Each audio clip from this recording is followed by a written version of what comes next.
ভেঙে দাও গড়ে দাও, এগুলোই হবে না নিপীড়কের ঠিকানা, ভাবিতে হবে না, ভাবিতে হবে না, ভাবিতে হবে না, ভাবিতে হবে না, ভাবিতে হবে না, ভাবিতে হবে না।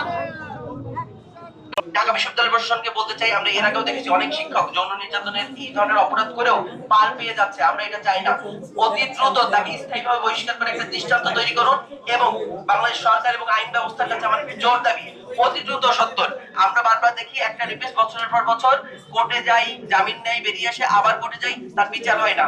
তাকে অতি দ্রুত সত্তর আমরা প্রমাণ হওয়া সাপেক্ষে ফাঁসির কাস্টে ঝুলতে দেখতে চাই। যতক্ষণ পর্যন্ত ইমিডিয়েট অ্যাকশন হিসেবে ঢাকা বিশ্ববিদ্যালয় প্রশাসন তাকে বহিষ্কার না করছে, আমরা ছাত্ররা এখানে থাকবো। দরকার হলে ক্লাস পরীক্ষা সবকিছু বর্জন করে এখানে থাকবো। আমরা যদি দেশের ভাগ্য নির্ধারণ করতে পারি, আমরা আমাদের ভাইদের বিচার নিশ্চিত করতে পারবো। বারবার বলে আসতেছি যে আমাদের এই পরীক্ষাগুলো বা যে কোনো কিছু এই নাম্বারগুলো অ্যানোনিমাস হওয়া উচিত এবং টিচার ইভালুয়েশন চালু করতে হবে। নাই তো আমরা এইগুলো জানাবো কি করে কোন টিচার কি করতেছে না করতেছে? আমাদের মতামতগুলো নেবেন না। আপনারা ঠান্ডা করে এসি মিটিং এ বসে কি ডিসিশন নেন আপনারা, আমরা জানি না। আমরা কি করবো না করবো আপনারা জানেন। একটা টিচার আসলে কি করতেছে এই আমি তো ছিলাম প্রথমে যখন ওরা অভিযোগ করতে যাবে কি যাবে না এটা নিয়ে অনেক কনফিউশনে ছিল যে দাদা বলবো, বললে আবার কি হবে, এই টিচার তো এমনিতেই মার্ক কম দেয়, আবার হচ্ছে আমাদের উপর একটা অন্যরকম নজর পড়বে, আমরা বের হইতে পারবো কিনা, এইভাবে ব্ল্যাকমেল করে। টিচারদের হাতে যদি আমরা এইভাবে বাধা পড়ে থাকি তাহলে আমরা কি স্টুডেন্টরা কি মানুষ না।